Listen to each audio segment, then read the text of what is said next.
আজকে বানাবো মোচার নিরামিষ ঘন্ট। এগুলোকে কেউ কেউ কলার ফুলও বলে। তো মোচাগুলোকে আমি ভালো করে বেছে নিয়েছি, নিয়ে এভাবে কুচি কুচি করে কেটে নিয়ে এখন একটু ভাপিয়ে নেব। ভাপিয়ে নেওয়ার জন্য এখানে কড়াইতে জল দিয়েছি, দিয়ে একটুখানি হলুদ আর একটু তেল দিয়েছি, দিয়ে এটাকে একটু ভাপিয়ে নেব। তো দেখো ভাপিয়ে নিয়েছি। একটু হলুদ দিলে কালো মতো হয় না আর কি, আর হলুদ না দিলে একটু কালো মতো হয়, সেই জন্য। তো ভাপানো হয়ে গেছে। এখানে যেহেতু নিরামিষ ঘন্ট, ওই জন্য একটু আলু দিব। তো আলুগুলোকে টুকরো করে কেটে নিয়ে একটু তেলে ভেজে নিয়েছি।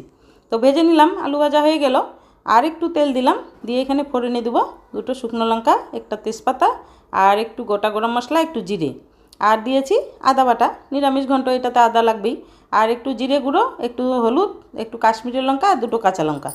এটা দিয়ে একটু সামান্য জল দিয়ে মশলাটাকে ভালো করে কষে নিলাম। তো কষানো হয়ে গেলে মোচা যে সিদ্ধ করে রাখলাম আমি, মোচাটা ঢেলে দিলাম। দিয়ে আর নুন চিনি ভাই ভাই এটা তো থাকবেই স্বাদ অনুসার, ওটা দিলাম। দিয়ে ভালো করে নেড়ে চেড়ে মশলার সঙ্গে মিশিয়ে একটু ঢেকে দেবো 2 মিনিটের জন্য। তো 2 মিনিটের জন্য ঢাকাটা দেওয়ার পরে ঢাকা তুলে নিয়ে এখানে ভাজা আলুটা দিয়ে দিলাম। দিয়ে আর একটা জিনিস দিলাম এখানে, 1 মুঠো চীনাবাদাম। তো চীনাবাদামটা দিলাম মোচাতে, একটু ভালো লাগে। কেউ কেউ নারিকেলও ব্যবহার করে, তো নারিকেল আজকে ছিল না জন্য নারিকেল দিতে পারলাম না। তো একটা দিয়ে ভালো করে মিশিয়ে এখানে অল্প আমি ঘি আর গরম মশলা দিলাম, দিয়ে একটু নেড়েচেড়ে তুলে নিলেই হয়ে গেল নিরামিষ মোচার ঘন্ট। তো রান্নাটা কেমন লাগলো? যদি ভালো লেগে থাকে লাইক কমেন্ট শেয়ার করবে। Thank you.